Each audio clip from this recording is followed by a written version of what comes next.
You're about to hear an excerpt from The Bodies in the Marina, written by Alex Willis and narrated by Alex Willis. Chapter 1. Porter's Bar. It was half-time and an excited peace prevailed.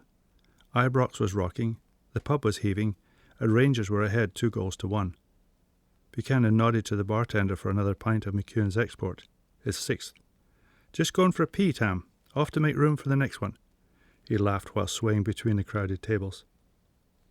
It took a few moments for his eyes to become accustomed to the dimly lit corridor. A single fly-spattered bulb hung from the ceiling at the far end. He could have found the gents in the dark, though. The smell of stale urine mixed with tobacco smoke got stronger the closer he got. He leaned on the door, stuffed a cigarette in his mouth and lit it, and almost fell through. 2 men were standing outside one of the cubicles, engrossed in the display on their mobile phones. Buchanan, bleary-eyed, stared at them. They looked familiar, but nature called and he made his way to the urinal, unzipping as he crossed the wet floor. To relieve the boredom as the patrons went about their ablutions, the management of the establishment had installed plastic-covered humorous cartoons above the urinals. Buchanan started to read a caption, but was distracted by the reflection of one of the men. He suddenly remembered where he'd seen him before.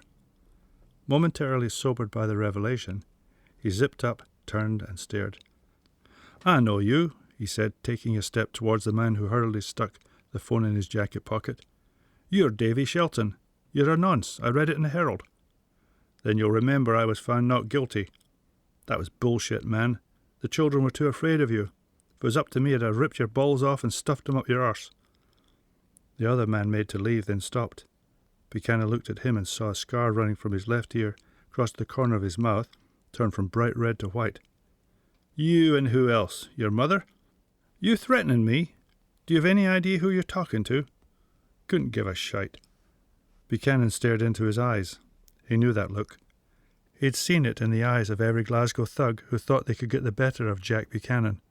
They'd all lost. He took a step closer, throwing his half-smoked cigarette into the overfull wastepaper basket. "And what are you looking at on those phones? Better not be what I think it is." Before he had time to react, Scarface threw a punch. His ring caught Buchanan's cheek below the right eye. Buchanan grabbed the errant wrist and, twisting the arm up Scarface's back, rammed him face first hard against the tiled wall.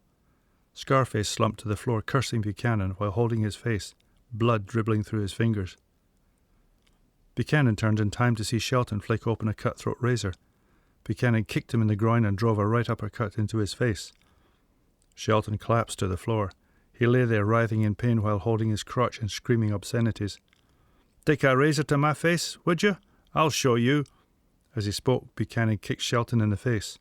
Blood and teeth flew across the floor. "That'll teach you, you bastard." He was about to kick Shelton again when the toilet door opened. A fresh-faced youth stumbled in. Seeing smoke billowing from the wastepaper basket and carnage of Shelton and his friend lying on the floor holding their blood-soaked faces, he backed off, pulled a phone from his pocket, and ran out. Full of indignant fury, Buchanan took aim with his size 12s to kick Shelton again. In doing so, he slipped on the blood-splattered floor and fell back, hitting his head on the edge of the cubicle door. He landed hard. His head bounced twice on the tile-covered floor, where he lay, deathly still, blood pouring from his head wound. Scarface got to his feet and helped Shelton up. "Come on, Davy, we got to get out of here. That lad's probably called the police." Shelton got to his feet, looked down at Buchanan and kicked him hard in the ribs.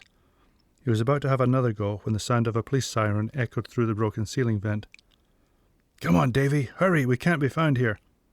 Staggering like a couple of Friday night drunks, they pushed their way out through the back door of the pub, through a crowd of smokers and out to the side alley. The sound of more police cars approaching spurred them on down the alley, out into the road and under the wheels of a speeding police car.